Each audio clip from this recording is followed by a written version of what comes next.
우리 앞에 보시고 제목을 한번 봅시다. 제목 뭐라고 써 있습니까? 시작. 네, 삶은요 참 불안한 것 같아요. 가져도 불안하고 가지지 않아도 불안한 것 같아요. 제가 요새 보는 예능이 있습니다. 무한도전 끝나고 나서 살 낙이 없었는데 김태형 PD가 복귀를 했어요. MBC 복귀를 해서 이제 예능을 찍는 놀면 뭐하니. 여러분 혹시 보신 적 있으세요? 없구나. 그래요. 나만 좀 이상한 사람 같은데 그 캠코더 하나로 연예인들이 이제 뭐 스태프들 없이 그냥 개인 이렇게 사생활을 촬영하는 그런 거예요. 보다가 제가 한 연예인의 그 뭐라고 할까요? 고백? 자신의 인생 이렇게 회고하면서 얘기하는 그 들으면서 굉장히 인상 깊었어요. 양세형 아시죠, 여러분? 양세형이 이런 얘기를 했어요. 이제 동료 개그맨이 유세윤과 이렇게 얘기를 하면서 고민 상담을 해요. 내가 요새 일이 너무 잘 풀린다. 개그도 잘 되고 프로그램도 좀 섭외도 잘 되고 잘 풀리고 있는데 왠지 모르게 공허하다는 거예요. 저녁에 누워가지고 핸드폰 딱 뒤져보니까 연락할 사람이 없다는 거예요. 여러분 보세요. 그 개그맨, 웃기고 잘 나가는 그 개그맨, 너무 삶이 화려하고 재밌을 것 같은 그 삶도요, 사실 그 껍질 하나 벗겨보면은 배불 일 없어요. 똑같습니다. 가진 것 같으나 고마움이 있다는 거예요. 가진 것 같으나 불안하다는 거예요. 여러분 오늘 본문의 2장 전체를 조금 살펴봐야 되는데, 본문에 나오는 바벨론 왕 느부갓네살 1절에 보니까 이 사람의 이제 내면이 이렇게 공개가 되는 거예요. 1절 말씀을 같이 봅시다. 앞에 보시고 같이 읽습니다. 시작. 느부갓네살이 다스린 지 2년이 되는 해에 꿈꾸고 그로 말미암아 마음이 번개를 돼. 여러분 느부갓네살이요 그 세계사적으로도 굉장히 유명한 왕입니다. 바벨론 제국, 그 아버지가 세웠는데 지도 한번 봅시다. 대제국이었어요. 고대 근동에 패권을 잡고 있었던 아수르를 바벨론에 멸망시켰어요. 그리고 바벨론과 이집트 간의 그 싸움, 엄청 유명한 싸움에서 갈그미스 전투라 거기서 승리한 왕이 느부갓네살 왕이에요. 그래서 대제국을 이뤘습니다. 나는 새도 떨어뜨릴 수 있는 권세와 능력이 있는 왕이에요. 자, 그런데 이 왕이 지금 마음이 어떻다고 하고 있어요? 1절에 보니까 마음이 봄이는다. 뭐 때문에? 꿈 꿨는데 악몽이었나 봐. 귀신 꿈 꿨다. 몰라. 어쨌든 무서운 꿈을 꿨나 봐요. 악몽이어도 그렇지. 여러분 생각해 보세요. 세상에서 모든 것을 다 주관했을 그 왕이 꿈 하나 악몽 꿨다고 지금 마음이 범해. 원해 보니까 영혼이 피폐해졌다 이런 뜻이거든요. 영혼에 말할 수 없는 침체됨이 찾아온 거예요. 이 악몽이. 여러분 이것을 단순한 그런 심리학이나 단순한 무의식 세계의 그 꿈을 얘기하는 것이 아니라 고대 사회에는 이런 게 있었어요. 고대 사회에서 왕이 꾸는 꿈은요 장래 그림자라고 생각했어요. 그래서 왕의 꿈을 해석하는 전문가들이 있었어요. 왕이 꾼 꿈을 통해서 국정 운영을 했습니다. 국정에 바로 반영을 하는 거예요. 어떻게 나라를 이끌어갈까가 정해지는 거예요. 그런데 이 왕이 꾼 꿈이 예사롭지가 않은 거예요. 여러분 우리는요 미래에 대해서 가진 사람이나 가지지 못한 사람이나 미래에 대한 불안감이 다 있어요. 특별히 청년들 많이 있습니다. 청년들 대화하다 보면요 미래에 대한 그 불안감이 너무 많이 있어요.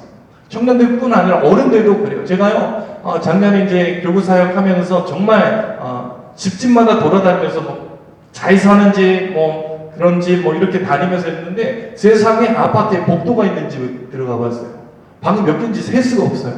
서울에 그 주상복합 아파트 딱 들어가는데 장난 아니야. 뭐 정원 들어가서 이제 신방하는데 이제 목회자는 그런 상황에서도 뭐 이런 데 많이 와봤다 하는 거 딱 이렇게 보여주면서 이렇게 주눅들지 않아요. 목회자 딱 앉아서 신방하고 하는데 그 집사님이 저한테 하는 말이 충격적이에요. 목사님, 저는 목사님이 너무 부러워요. 그때 우리 집 막 곰팡이 피고 난리도 아니었거든요.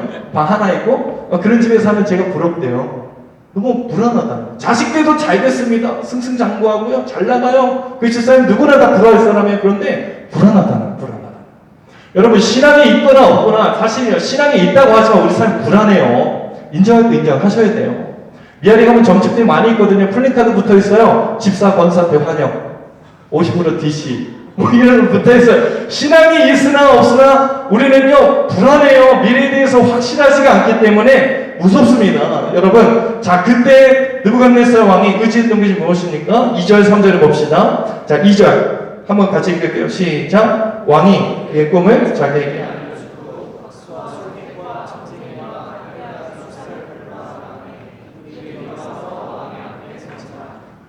왕이 그들에게 이르되 내가 꿈을 꾸고 그 꿈을 알고자 하여 마음이 번민하도다. 지금 마음이 불안해요.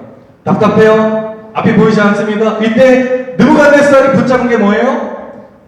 전문가들이 보이는 사람 의지합니다. 꿈을 해석할 수 있는 사람을 찾아가는 지혜로운 방법이죠. 가장 빠른 방법이죠. 그런데 이 사람들이 느부갓네살의 이 고민, 불안함, 답답함, 염려 해소했습니까? 못했어요. 여러분, 많은 경우에 우리가 위기를 만나면 사람 의지하기 쉬워요. 전화통 붙잡고 이랬네 저랬네 도와주세요. 상담 요청하고요. 많은 경우 사람 의지하고 보이는 환경 의지하고 보이는 거 붙잡습니다. 그런데 해결이 안 된다는 거예요. 여러분, 우리 삶은요, 하루도 몰라요. 우리가 내일 어떤 일이 일어날지 예상할 수가 없다는 거예요. 태풍이 지금 막 올라온다. 8호, 프란체스폰 뭐 있잖아요. 8호, 9호, 10호 다 우리나라 온다고 했는데 오다가 경로가 다 휙휙 다 틀었습니다. 여러분, 슈퍼컴퓨터가 기상청에 있는데 그 예견을 하는데 그게 맞추지를 못해요. 작년에 아직도 기억나요. 1년 전쯤에 우리나라에 엄청 큰 태풍 쏠릭 온다고 나라가 발칵 뒤집혔습니다. 저도요, 막 쏠릭 온다고 해서 창문 다 깨진다고 그때 방송에서 대대적으로 나와가지고 창문에 또 테이프 바르고 밖에 있는 거 다 들여놓고 난리를 쳤어요. 제 마음에 이런 마음이 있었어요. 어차피 지금 더워 죽겠 작년에 엄청 더웠잖아요. 태풍 와가지고 다 날아갔으면 좋겠다. 이 창을 그냥 다 쓸어버려라. 쾌재를 불렀죠. 기대하는 마음으로 창문 다 바르고 이렇게 자고 일어나니까 웬걸 비만 부슬부슬 내리지 바람 한 점 보이잖아요. 완전 허풍이었어요. 쏠릭 무슨 뭐 태평양 책이 뭐 추장 이름이라고 하는데 그 별거 없었어요. 여러분, 슈퍼컴퓨터가요, 우리나라에 있는 그 컴퓨터가 세계에서 5번째로 괜찮은 성능을 가졌대요. 얼마에 600억. 와, 슈퍼컴퓨터 600억인데 적중률 46%. 와, 여러분, 슈퍼컴퓨터도요, 내일 일은 난 몰라요. 정확하게 알 수가 없습니다. 느부갓네살이 지금 내 삶의 미래, 지금 어떻게 펼쳐질 것인가 너무 답답해요. 암담해요. 두렵습니다. 불안합니다. 사람 의지해요. 해결이 됩니까? 안 됩니까? 안 되는 거예요. 자, 한번 따라합시다. 불안함 속에서 하나님의 뜻을 발견합시다. 자, 이 불안함이 왔을 때 우리는 이것을 해소하는 거에 집중을 하거든요. 이 불안함을 떨쳐버리는 것을 우리는 집중하는 거예요. 그런데 오늘 하나님 말씀, 다니엘의 이 사건을 통해서 봤을 때에 하나님 주신 메시지, 불안함 속에서 하나님의 뜻을 발견하라는 거예요. 자, 이 느부갓네살이 이상한 행동을 합니다. 이 꿈을 꾸고 사람을 쫙 모아놓고 5절에 보니까 이상한 요구를 하는 거예요. 5절 말씀 같이 봅시다. 5절 시작. 왕이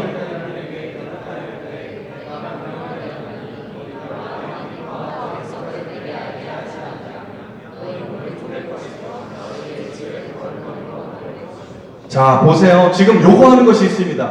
꿈을 어떻게 하라는 거예요? 야, 내가 2가지 요청해. 야, 내가 꿈을 꿨는데 그 꿈이 뭔지 가지고 와. 그리고 해석까지 해. 여러분, 해석하는 건 그렇게 어렵지 않을 수 있어요. 그냥 대충 어떤 말 얽어버려도 그럴듯하게 맞출 수는 있습니다. 그런데 그 사람이 무슨 꿈을 꿨는지 그 내면을 읽어낼 수가 있습니까? 없습니까? 없어요. 그러니까 옳고댕토 않는 그 명령을 하고 어마무시한 명령을 하는데 니네가 그거 만약에 안 가지고 온다면 지혜자들 다 쓸어버릴 거야. 다 죽일 거야. 왕이셔, 임금님 죄송해요. 그렇게 하지 마시고 꿈 좀 얘기해 주세요. 우리가 해석해 드릴게요. 장난하냐? 나 지금 나하고 지금 시간 가지고 장난하냐? 나 그렇게 하지 않을 거야. 바로 쓸어버릴 거야. 느부갓네살 왕이 타협을 하지 않습니다. 여러분 보세요. 느부갓네살 왕이 지금 원하는 것이 뭐냐면 정확한 거예요. 정확한 거.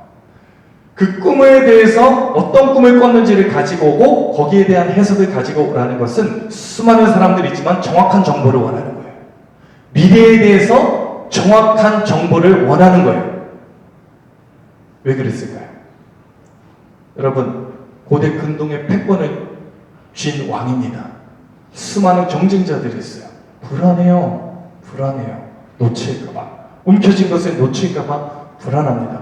여러분, 시험 기간에요. 누가 불안할까요? 공부 잘하는 애가 불안해서 공부 못하는 애가 불안할까요? 여러분, 참 신기해요. 공부 잘하는 애들은요, 중간고사 끝나자마자 기말고사 준비를 합니다. 왜요? 경쟁자들을 이기기 위해서 변수를 없애야 돼요. 위험 요소를 다 없애야 됩니다. 근데 공부 안 하는 애들은 시험 기간에 그렇게 평안할 수가 없어요. 아예 안 하는 친구, 조금 하는 애들은 불안하긴 하지만, 제가 본 친구들, 저도 그랬지만, 시험 기간 되면 왜 이렇게 배가 고프고 왜 이렇게 산만해지는지 모르겠어요. 시험 기간은 책상에만 앉으면 책상 정리를 해야 돼요, 우리는. 참 신기하죠. 어떤 친구, 제가 이제 중등생을 근데 시험 기간에 자기만의 공부하는 비법이 있대요. 어떻게 하냐면 책을 펼쳐놓고 그대로 이렇게 누워가지고 잠을 자는데요. 그러면 블루투스 연동돼서 자는 동안 다 들어온다는 거예요. 말도 안 되는 얘기를 합니다. 여러분 지금 느부갓네살이 원하는 것은 정확한 정보를 얻기 위해 왜 그래요? 미래를 대비하기 위해서, 변수를 없애기 위해서, 미래에 대한 정보를 정확하게 알아서 내 삶에 무슨 일이 일어난지를 알면은 변수를 제거할 수 있다는 거예요. 여러분 스카이캐슬 우리 겨울에 방영했던 그 드라마에서 입시 코디 김지영 쌤, 그 선생님이 그 누구예요? 그 띠껍게 생긴 애 누구죠? 외모 비하면 안 되는 그 친구 있잖아요. 걔한테 입시 코디를 해주는데 얘한테 문제를 알려주는데 진짜 중간고사, 기말고사 문제를 유출해 주는 거예요. 진짜. 이게 예상 문제집인데 사실 그게 진짜 문제지. 미리 예견해 주는, 미리 알려주는. 그러니까 얘가 1등을 놓칠 수 있을까요? 없을까요? 안 놓치는 거예요. 느부갓네살 왕이 지금 신하들에게 얘기하는 거, 야 정확한 정보 가지고 왜 그랬을까요? 나 이거 놓고 싶지 않다는 거예요. 내 삶에 변수가 없어야 된다는 거예요. 내가 가지고 있는 1등의 자리 난 놓치고 싶지 않다는 거예요. 내가 계속 잘 나가야 된다는, 내 삶에 고난이 있으면 안 된다는, 위험 요소가 없어야 된다는 거예요. 예상할 수 있는 일이 내 삶에 있어야 된다는 거예요. 여러분, 그리고 나서 느부갓네살 왕이 5절에 보니까 만약에 이것을 제대로 말하지 않으면 다 어떻게 한다? 다 죽이겠다. 빨리 내놓으라는 거예요. 빨리 내놓으라. 우리가요 느부갓네살 왕처럼 이런 식으로 신앙생활 많이 합니다. 하나님, 내 삶에 변수가 없게 해주세요. 내 삶에 어려운 일이 없게 해주세요. 고난이 없게 해주세요. 내 삶의 위험 요소를 제거해 주세요. 하나님 빨리 열어주세요. 빨리 길을 보여주세요. 하나님 빨리 결정되게 해주세요. 여러분, 우리는요 미래가 너무 불안해요. 보이는 것이 없기 때문에 답답합니다. 그때 우리가 하나님께 요구하는 것은 빨리 해결해 달라는 거예요. 하나님, 내가 어느 기업에 어느 회사에 취업할지 모르겠어. 빨리 좀 도와주세요. 나 어떤 전공해야 될지 모르겠어. 빨리 열어주세요. 하나님, 어떤 남자 만나야 될지 모르겠어요. 빨리 보여주세요. 빨리 열어주세요. 빨리 해결해 주세요. 이것이 우리가 생각하는 거예요. 그리고 이스라엘 백성들이 70년 바벨론 포로 생활하던 이스라엘 백성들이 원했는 거, 하나님, 우리 언제까지 여기서 있어야 됩니까? 빨리 해결해 주세요. 빨리 해방시켜 주세요. 빨리 돌아가게 해주세요. 지금 느부갓네살 왕이 요구하는 것이나 이스라엘 백성들이 요구하는 것이 비슷하다는 거예요. 여러분, 불안한 것은요 나이가 어려서 불안한 것이 아니에요. 나이가 많은 사람도 불안합니다. 느부갓네살이요 갓 4살에 먹어서 두려운 게 아니었어요. 이렇게 말하면 웃을 줄 알았는데, 여러분, 우리는 참 불안한 시대를 살아갑니다. 우리 청년들이요 취준생들, 지지난주에 얘기했죠. 40%가 우울증을 갖고 있어요. 정해진 것이 없기 때문에, 확실한 것이 없기 때문에, 보장된 것이 없기 때문에 우리는 불안합니다. 우리가 직업군을 선택할 때 대부분 우리 청소년들이 원하는 직업 1위가 예전에는 연예인, 스포츠스타 이런 거였는데 이제는 공무원이에요.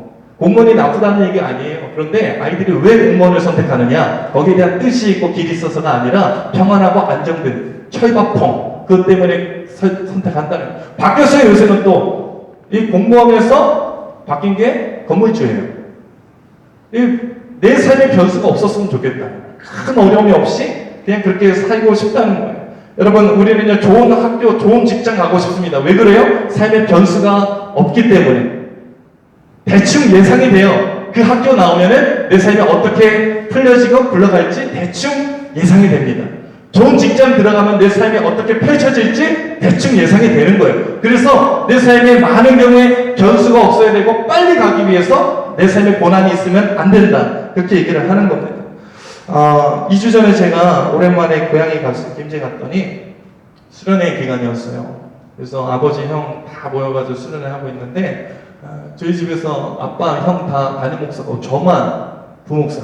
형이 그래, 야 부목사는 목사도 아니다. 되게 약올르더라고요.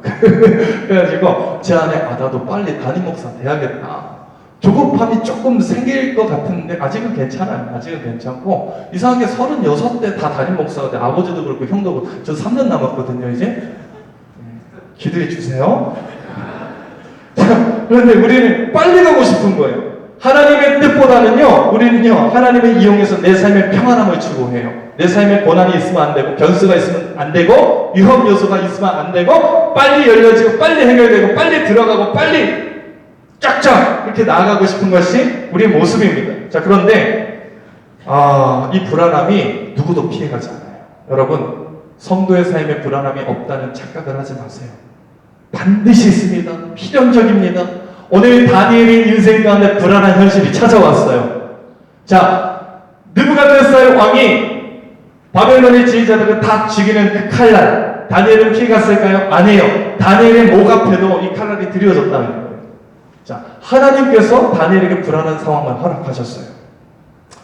때로는 이해가 되지 않습니다. 죽음의 문턱 앞에 다니엘이 서 있습니다.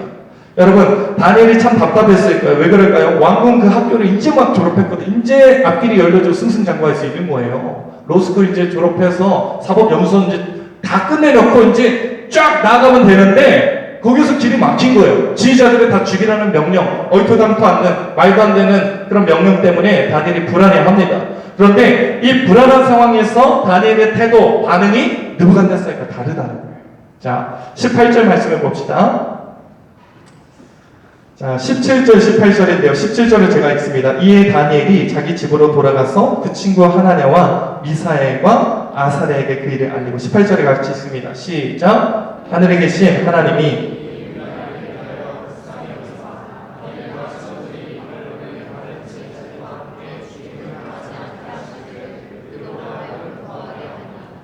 자, 지금 다니엘이 위기의 상황, 불안한 상황에서 붙잡는 것이 무엇이었죠?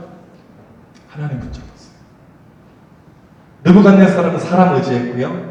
변수가 없어야 되고 편한 길로 가고 싶고 고난이 있으면 안 되고 빨리 열려지는 것을 원했어요. 그런데 다니엘은 똑같은 불안한 상황에서 하나님 붙잡더라고요. 여러분, 내 인생의 위기의 순간에 내가 무엇을 붙잡니 거기서 나옵니다. 여러분 지금 불안하세요? 우리 옆에 지체 바라보는 인사, 불안하세요? 인사합시다. 시작. 불안하세요? 염려되세요? 미래가 답답하세요? 이때 내가 무엇을 의지하는가를 보면 그 사람이 의지하는 거 붙잡는 게 그게 정확하게 나와요. 느부갓네살은 사람 의지하더라고요. 빨리 가고 싶어 하더라고요. 그런데 다니엘은 그 순간에 하나님 의지하는 거예요. 하나님 앞에 기도하는 거예요. 엎드리는 거. 왜 그랬을까요? 여러분, 다니엘은 경험한 것이 있어요. 다니엘의 인생의 불안은 이게 첫 번째가 아니거든요. 남녀다가 멸망했어요. 다니엘은 우리와 조금 다른 차원의 사람이었어요. 얼굴이 됐어요, 조금. 그리고 스펙이 괜찮아서 좋은 집안에서 태어난 그 유수의 집안에서 그 환경의 배경을 가진 뛰어난 젊은이였어요. 머리도 명석했습니다. 진짜 잘 나갈 수 있는 모든 것에 다 갖췄는데 한 가지 문제가 있어요. 뭐예요? 나라가 멸망했네. 아이고 이거 어떻게 해야 되나? 1440km를 그 먼 그 바벨론까지 포로로 잡혀간 거예요. 그 인생의 위기가 찾아왔어요. 모든 사람이 그쯤 되면 나 망했다, 나 끝났다, 내 인생 이제는 길이 안 보인다, 이렇게 낙담하는 그 상황 가운데에 하나님이 다니엘의 인생을 포기하지 않으시고 거기서 끝내지 않으시고 길을 여시더라고요. 고난 속에도 불안한 상황 속에서도 하나님의 뜻이 있더라고요. 길이 있더라고요. 막혀진 그 상황에서도 하나님의 방법은 승리하더라고요. 그걸 보니까 다니엘이 하나님 붙잡는 거예요. 사랑하는 여러분, 지금 이 다니엘서가 1차 청중이 누구냐면 바벨론 70년 포로 생활하는 그 이스라엘 백성들이에요. 그들에게 꿈이 없습니다. 불안합니다. 앞이 안 보여요. 좌절이 됩니다. 낙담이 됩니다. 하나님 안 계신 것 같아요. 근데 다니엘서를 통해서 하나님 주신 메시지가 뭐예요? 얘들아, 이게 끝이 아니다. 길이 막힌 것 같니? 아니야. 나는 막히기도 내는 전능한 하나님이야. 앞이 보이지 않니? 아니야. 아직 포기하지 마. 내가 길을 열어줄게. 하나님께서 여러분 다니엘의 인생을 신실하게 인도하셨습니다. 불안함 속에서 하나님을 붙잡았던 그 다니엘의 인생을 하나님께서 인도하셨어요. 우리의 기도가 뭐가 되어야 합니까? 하나님 불안한 이 상황을 해결해 주세요. 이게 아니에요. 여러분 우리 당장 그것이 원하잖아요. 불안한 이 상황을 빨리 하나님 타개해 주시고 해결해 주세요. 열어주세요. 빨리 도와주세요. 이게 우리의 기도가 될 수 있어요. 그런데 여러분 우리의 기도는 뭐냐면 하나님 불안한 이 상황 속에 답답한 이 현실 속에 하나님의 뜻을 보여주세요. 내게 허락한 이 환경 속에서 하나님의 뜻을 보여주세요. 믿습니까? 별로 와닿지가 않죠. 여러분 하나님은 놀랍게도요 다니엘에게 이런 상황을 허락하셨어요. 그런데 이 상황을 통해서 하나님이 일하시더라고요. 이해되지 않는 현실을 통해서 답답한 막혀진 상황을 통해서 불안한 현실을 통해서 하나님이 일하시더라고요. 다니엘의 그 환경을 통해서 일하시더라고요. 자 오늘 말씀해 보니까 다니엘이 그 순간에는 몰랐어요. 내게 왜 이런 위기가 또 찾아왔나? 왜 느부갓네살 왕이 미쳐가지고 저렇게 다 했지나? 이해가 안 됐는데 27절 자 보세요. 다니엘이 이렇게 얘기합니다. 다니엘이 왕 앞에 대답하여 이르되 왕이 물으신 바 은밀한 것은 지혜자나 술객이나 박수 점쟁이가 능히 왕께 보일 수 없으되. 자, 이 상황을 하나님이 다니엘에게 허락하신 이유가 뭐냐면 28절을 위해서요. 28절에 있습니다. 시작. 오직 은밀한 것을 나타내실 이는 하늘에 계신 하나님이시라. 그가 느부갓네살 왕에게 후일에 될 일을 알게 하셨나이다. 왕의 꿈, 곧 왕이 침상에서 머릿속으로 받은 환상은.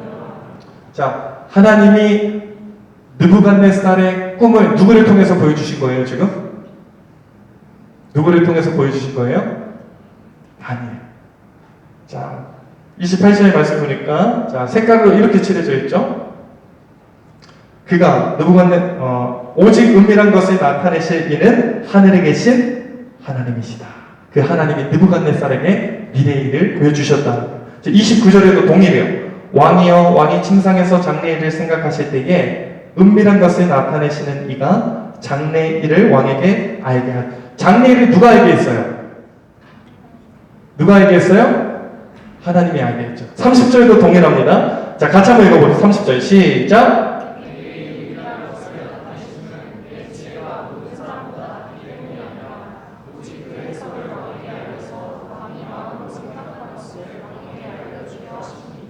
자, 하나님께서는 다니엘의 불안함을 통해서 느부갓네살에게 하나님의 뜻을 계시해 주셨어요. 자, 다시요. 불안한 다니엘의 인생을 하나님이 사용하셔서 하나님의 하나님 되심을 느부갓네살에게 보여주셨어요. 자, 우리가 생각할 때에 내가 지금 처해진 이 상황, 하나님이 실수하는 거라고 생각하기 쉬워. 하나님 이거 아니잖아요. 실수하시는 겁니다. 이렇게 생각하기 쉬운데 하나님은 그 일마저도 불안한 내 상황을 통해서 하나님의 하나님 되심을 드러낼 수 있는 전능한 하나님이라는 거예요. 다니엘이 지금 바라본 것은 이것이에요. 하나님이 여러분 바벨론에 수많은 지휘자들이 있었는데 하나님이 그 사람들을 선택하지 않고 다니엘의 그 고난을 통해서 하나님의 하나님 되심을 증거하시고 나타내셨다는 거예요. 이게 신비라는 거예요. 할렐루야. 여러분, 하나님은 다니엘을 통해서 하나님의 일을 하세요. 그것도 다니엘이 잘 나가고 승승장구할 때가 아니라 다니엘이 깨어지고 무너지고 불안한 그 상황을 통해서 하나님 되심을 보여주셨다는 거예요. 느부갓네살이 이 다니엘의 그 하나님 앞에 붙잡혀서 하나님 안에서 그 뜻을 발견한 그 다니엘에게 고백하는 그 고백이 다니엘서 2장 46절에 나타나 있습니다. 자, 앞에를 보시고 같이 읽습니다. 이에 느부갓네살 왕이 엎드려 다니엘에게 절하고 명하여 예물과 향품을 그에게 주게 하니라. 47절 말씀 같이 읽습니다. 시작. 왕이 대답하여 다니엘에게 이르되 너희 하나님은 참으로 모든 신들의 신이요 모든 왕의 주시시로다. 내가 능히 이 은밀한 것을 나타내었으니 내 하나님은 또 은밀한 것을 나타내시는. 아멘. 여러분, 바벨론은 하나님이 안 계신 곳이에요. 그렇게 느껴지는 곳이에요. 하나님이 없는 것 같은 바벨론 한복판에서 느부갓네살 입술을 통해서 하나님의 하나님 되심이 증거되었어요. 무엇을 통해서? 다니엘의 불안한 현실을 통해서. 여러분, 하나님이 지금 여러분의 상황 가운데 불안함을 주시는 이유가 있을 거예요. 거기에도 하나님의 뜻이 있습니다. 하나님의 역사가 있습니다. 하나님이 안 계신 것 같은 그 상황이요, 하나님이 일할 수 있는 가장 절호의 타이밍이에요. 여러분, 제가 2주 전에 그 김제에 갔다고 했잖아요. 그때가 2주 전에 이제 오전 9시쯤이었나요? 전화가 왔어요. 엄마한테 전화가 왔어요. 정훈아, 내일부터 월요일부터 수련회인데 네가 와서 집회인도 한번 해줄 수 있니? 그렇게 말씀하셨어요. 그 연합 집회거든요. 청소년들 모여서 연합 집회인데 여러분, 그런 경우가 어디 있어요? 강사 섭외를 하더라도 하루 전날에 설교를 앞두고 있는데 그렇게 강사를 섭외하는 경우는 없거든요. 근데 막 엄마가 이렇게 호소하는 거예요. 야, 네 아빠가 이제 감도 다 떨어져서 다 늙은 노인이 그 애들 앞에서 설교를 할 수 있겠니? 그러니까 메인 강사는 아버지가 그 행사를 주관하시고 메인 강사는 저희 형이고 저는 초청 강사예요. 가족 경영이죠, 정확하게.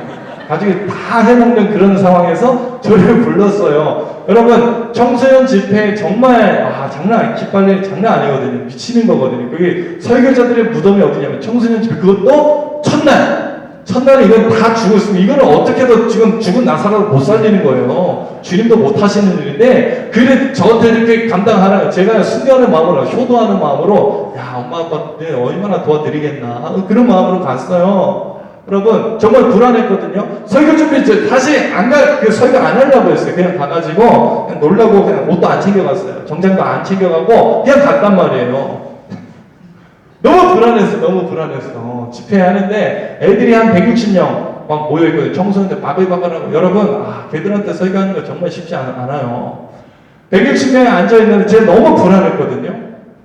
딱 섰어요. 서가지고 하기로 했어요. 효도하는 마음으로 딱 서가지고 있는데 제가 간단히 딱 쓰기만 했는데 뒤에서 장로님 집사님들이 막 우는 거야. 걔 막나니가 목사 됐다고. 저는 그 불안한 상황 가운데 제가 진짜 이게 왜 하나님 나한테 왜 이런 시련을 설교 준비도 제대로 못하고 갔어요. 그냥 종이등에 몇 개 데려가 딱 들어가서 딱 섰는데 이제 목요일이잖아요. 제가 2살 때부터 주일학교 저를 가르치는 선생님들, 집사님들, 장로님들 있는데 막 뒤에서 막 흐뭇하게 웃고 계시고 어떤 분은 눈물 훔치고 계시고 집에 하나님 살아 계신다고 불안함 속에서 하나님이 일하시더라고요. 이 불안한 상황을 그냥 불안함으로 끝내는 것이 아니라 그 속에도 하나님의 뜻이 있더라고요. 여러분 인생에 풀리지 않는 것들이 있을 거예요. 빨리 해결했으면 좋겠는데, 빨리 길이 열렸으면 좋겠는데, 내 배우자가 누군지 빨리 좀 나타났으면 좋겠는데 보이지가 않는 게 있을 거예요. 지금 현실을 살아가는 그 현장이 하나님이 나를 버리신 것 같고 하나님이 나 도와주지 않는 것 같고 하나님이 안 계신 것 같은 부재를 느끼는 게 있다니까요. 다니엘이 그것을 정확하게 느꼈어요. 하나님의 부재. 느부갓네살의 칼날은 보이는데 하나님은 보이지 않는 거예요. 그런데 그 불안한 상황을 통해서 하나님은 자신이 하나님 되심을 바벨론 한복판에서 보여주세요. 야, 나는 하나님이야. 딱 보여주세요. 그 꿈을 정확하게 해석하게 하시는 거예요. 여러분, 참 제가 진짜 설교 별로 얘기한 것도 없는데 애들이 애들아, 나는 뒤에서 집회할 때 이 집회할 때 저기 뒤에서 막 고개 쳐박고 찬양 한마디도 입도 뻥끗 안 하고 그렇게 기도의 시간을 자빠져 자던 그런 청소년이었어. 우리 아빠가 목사지만 나는 체제에 대한 불만이 있던 사람이야. 하지만 하나님 나도 이렇게 만드셨다. 니네도 소망이 있어. 파이팅! 하고 끝냈어요. 애들이 막 다 뒤집어지는 거예요. 불안한 상황 속에서도 하나님이 일하심이 있다니까요. 하나님의 계획하심이 있다니까요. 하나님의 뜻하심이 있다니까요. 내가 그냥 이 자리에 서 있는 것이 아니에요. 여러분이 지금 빨리 취업이 안 되고 연애가 안 되고 길이 막혀져 있고 건강에 문제가 있고 내가 원하는 진로가 열려지지 않는다고 할지라도 여러분 그 불안한 상황을 통해서 하나님 반드시 일하세요. 할렐루야. 다니엘의 인생 하나님 그렇게 사용하신 거예요. 여러분 위기의 순간에 하나님 여전히 일하고 계세요. 포기하지 마시기 바랍니다. 나의 상황을 통해서 반드시 하나님의 일하심이 지금도 있다. 문제는 내가 이 상황에서 포기하고 물러서고 낙담하고 좌절한 많은 사람들이 그렇게 포기하는데 거기서 포기하는 것이 아니에요. 우리는 하나님 내가 불안하네 솔직히 인정한 하나님 불안합니다 하지만 이것이 끝이 아닌 줄로 믿습니다. 길이 없어도 그 가운데 길을 내시는 하나님, 내가 불안한 이 상황을 인정하고 하나님의 뜻을 발견하기 원합니다. 믿음으로 나아가는 저와 여러분들에게 소망합니다. 여러분 하나님의 하나님 되심을 내 삶을 통해서 드러내실 거예요. 포기하지 마세요. 주눅들지 마세요. 우리 옆에 지체 보면서 인사합시다. 포기하지 마. 괜찮아. 주눅들지 마. 하나님 여전히 여러분의 인생을 사용하실 거예요. 그게 끝이 아니에요. 지금이 끝이 아니에요. 벼랑 끝에 있어도 끝이 아니에요, 여러분. 다니엘의 인생을 얼마나 신실하게 하나님 인도했습니까? 한번 더 따라합시다. 불안함 속에서 하나님을 선택합시다. 자, 14절 말씀에 보니까 다니엘이 조금 이상한 태도를 보여요. 14절 말씀 봅니다. 시작.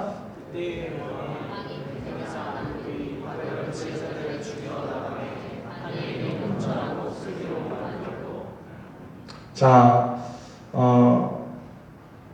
죄송해요. 15절까지입니다. 15절 시작. 왕의 근위대장 아리옥에게 물어 이르되 왕의 명령이 어찌 그리 급하니? 아리옥이 지금 군대장관 아리옥의 근위대장 아리옥이 칼을 들고서 지휘자들을 다 죽이러 가는 상황이에요. 그런데 지금 누가 툭 튀어나왔어요? 다니엘이 튀어나온 거예요. 여러분 이것은 지혜로운 방식이 아닙니다. 그런데 성경에 보니까 14절의 끝에 보니까 명철하고 슬기로운 뭐라고 해요? 말로 이렇게 말하고 있죠. 명철하고 슬기로운 것이 아닙니다. 지금 나 죽이겠다고 칼을 들이미는 사람 앞에 나가가지고 왜 이렇게 왕이 급하냐 이런 얘기하면 안 돼요. 내가 빨리 해석을 드리겠습니다. 이렇게 말하거나 불화를 쳐서 대충 얼버무리거나 빨리 도망을 치거나 이것이 지혜롭고 슬기로운 방식이에요. 이게 명철한 방식입니다. 그런데 다니엘은요 세상 권세 앞에 주눅들지 않고 그 아력 앞에 정명승부하는 거예요. 죽을 줄 알고 하나님이 꿈에 대한 해석을 아직 주시지 않았거든요.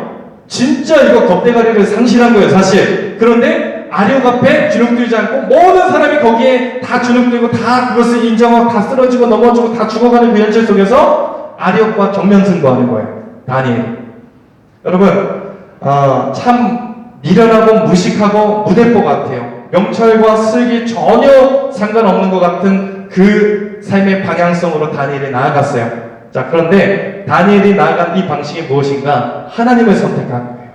여러분, 왕의 명령이 왜 이렇게 급하냐? 이 얘기는, 야, 이것은 빨리 해결될 것이, 빨리 열려지고, 빨리 문제가 해결되는 게 그게 우선이 아니라 하나님의 뜻 가운데 있다. 여기에 대한 신앙의 확신이 다니엘에게 있었다는 거예요. 여러분, 이 순간에 이 왕의 명령에 주눅이 들거나 아력에게 붙거나 도망을 가거나 그런 것이 세상의 방법일 수 있지만 다니엘은 그 상황에서 하나님의 방법을 선택하는 거예요. 여러분, 우리는 수없는 선택의 길을 서요. 무엇을 선택하는가가 인생의 지혜입니다. 명철입니다. 슬기로움이에요. 길을 가다가 지폐를 봐요. 간혹 제가 그런 인생에 한 번밖에 없었지만 3만 원을 연달아 준 적이 있는데 지폐가 떨어져 있다고 합시다. 여기 가운데 가다가 보니까 5천 원짜리, 만 원짜리, 5만 원권 떨어져 있어요. 뭐 주겠어요, 여러분? 지금 뭐 줄래? 5만 원? 그럴 줄 알았어.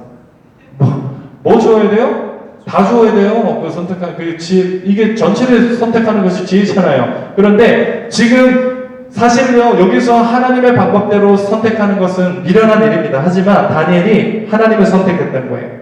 왜 그랬을까요?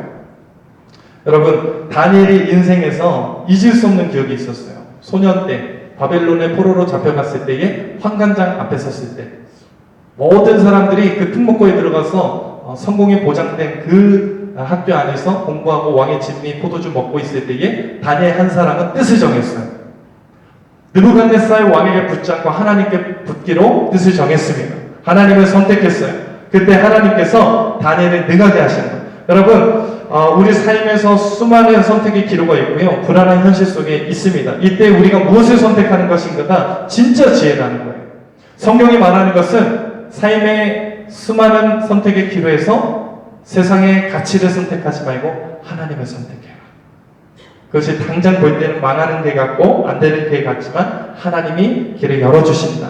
이렇게 말하는 거예요. 여러분, 다니엘이 느부갓네살의 그 명령을 선택하지 않고 환관장에 뭐라고 해요? 환관장 앞에 맞설 때에, 맞대응할 때에 하나님이 길을 열어주시잖아요. 우리가 세상의 방법과 세상의 가치를 따르지 않고 하나님의 길을 선택할 때, 하나님의 뜻을 선택할 때에 하나님께서 반드시 우리 삶을 열어주실 줄로 믿습니다. 아멘. 사실 다니엘에게 좋은 기회예요. 환관장이 이렇게 잘 보이면요, 인생이 편합니다. 그 눈에 들면은 성공이 보장된 거예요. 하지만 다니엘은 환관장에게 붙지 않았습니다. 하나님을 선택했어요. 그 소년 때 가졌던 다니엘의 믿음이 오늘의 다니엘에 맞는 거예요. 여러분, 환관장을 이겨야지만 군대 장관 아리옥과 맞짱 뜰 수 있는 거예요.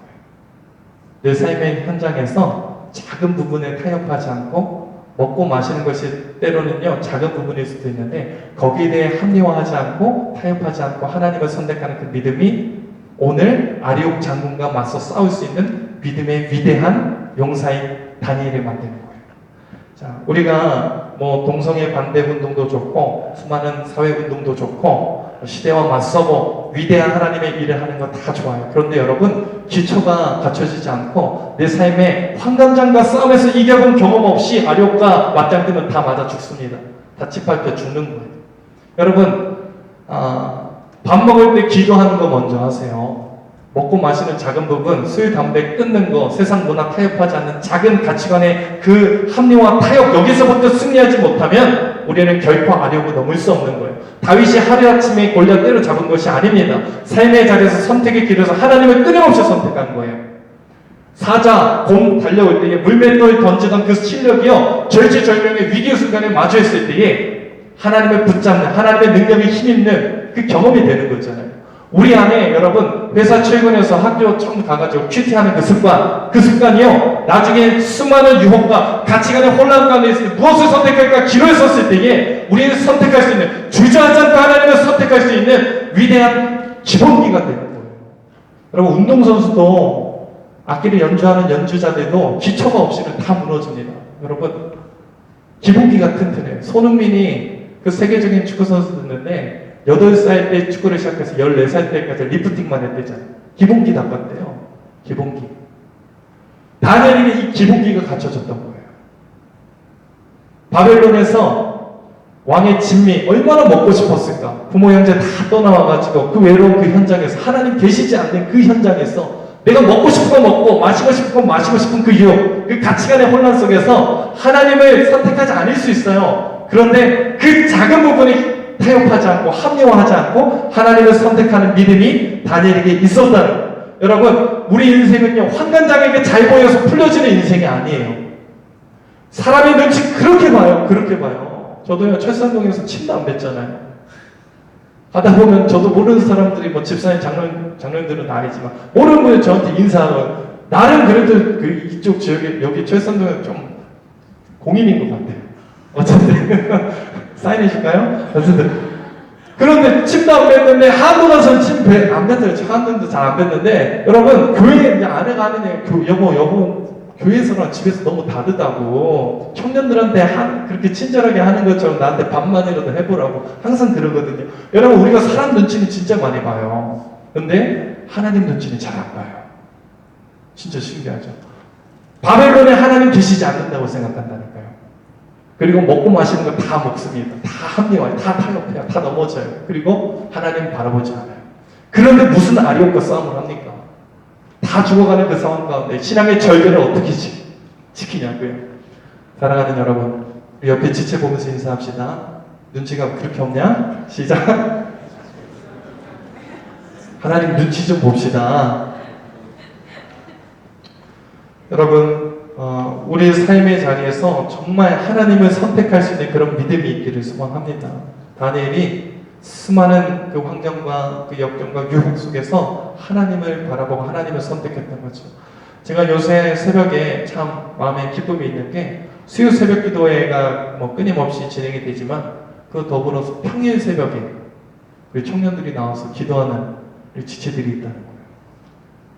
인생의 기도 앞에 불안함의 현실 속에서 하나님을 선택하는 그 청년들, 제가 말은 안 하지만 그 청년들 다 보고 있어요. 그리고 위에서 기도해요. 뒤에서 하나님을 선택하는 우리 청년들, 하나님이 길을 열어주세요. 다니엘이 보이는 아리옥에게 굴복하지 않고, 느부갓네살에게 굴복하지 않고, 환관장에게 굴복하지 않았던 그 다니엘의 인생을 하나님이 책임주셨음을 우리는 바라봅니다. 여러분 내 인생의 기로가 사람이 열어주는 게 아니에요. 환경이 열어주는 게 아니에요. 빨리 가고 싶다고 그게 되는 것이 아닙니다. 하나님이 도와주실 때 내 삶이 가능한 줄 여러분 믿으시길 바랍니다. 여러분 믿음으로 걸을 때에 우리가 하나님을 선택하고 참 미련한 것 같고 참 안 보이는 그 상황에 하나님을 선택하고 걸어갈 때에 길이 없는 곳 하나님 길을 열어주실 거예요. 믿음으로 걸어갈 때에 그 믿음으로 걷는 그 걸음에 하나님이 길을 열어주실 거예요. 확신하십니까? 문제는 그 믿음의 도전에 우리가 없다는 거예요. 다니엘과 같이 그 현장에 하나님 붙잡는 믿음이 없다는 거예요.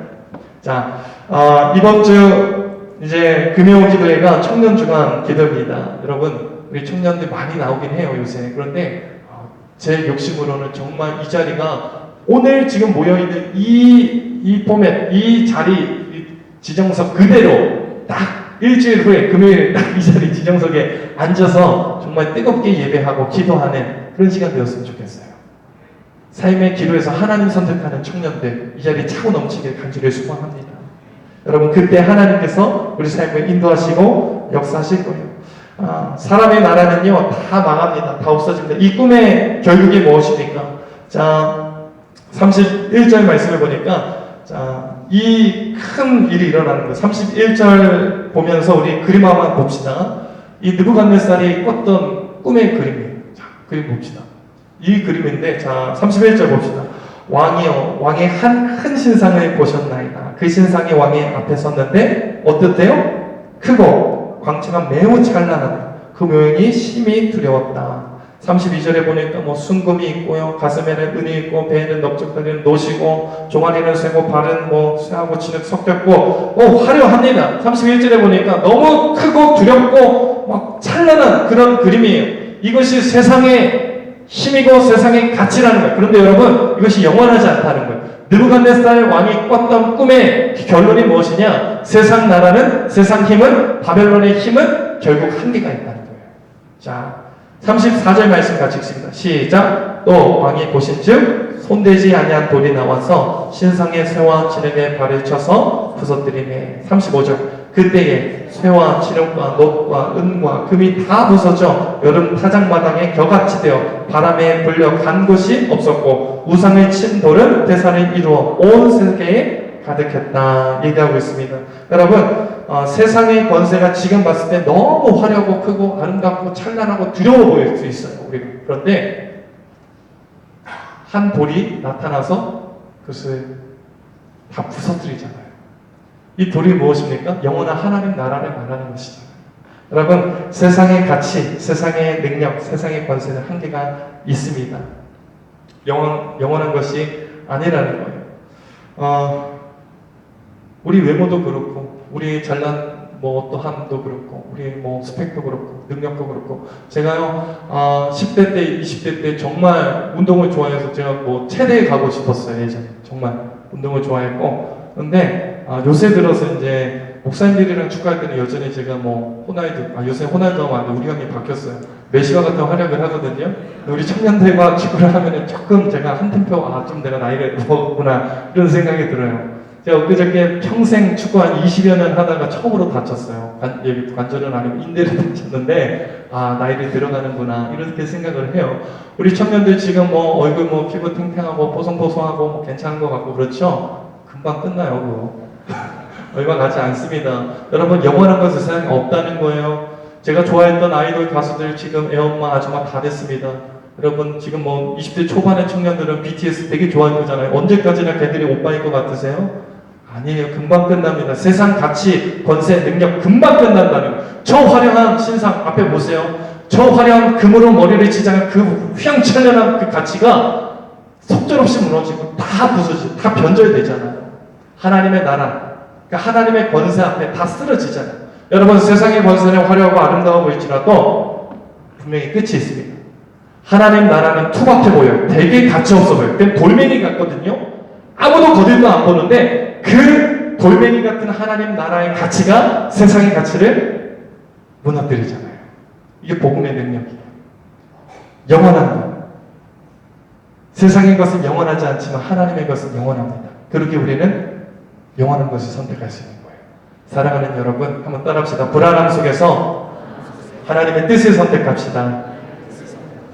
선택의 길을 해서 영원한 것을 선택해서 29살 에콰도르에서 선교하러 갔다가 성경책 한 번 펴보지 못하고 그 자리에서 순교했던 짐 엘리엇, 29살, 우리 2000 나이에 해당해요. 29살, 친구들 있을 거예요. 29살. 그 청년이 거기서 피를 뿌리면서 그 아까운 세계를 마감하면서 남겼던 메시지가 뭐예요? 그 일기장에 나중에 후일에 발견해낸 메시지가 뭐예요?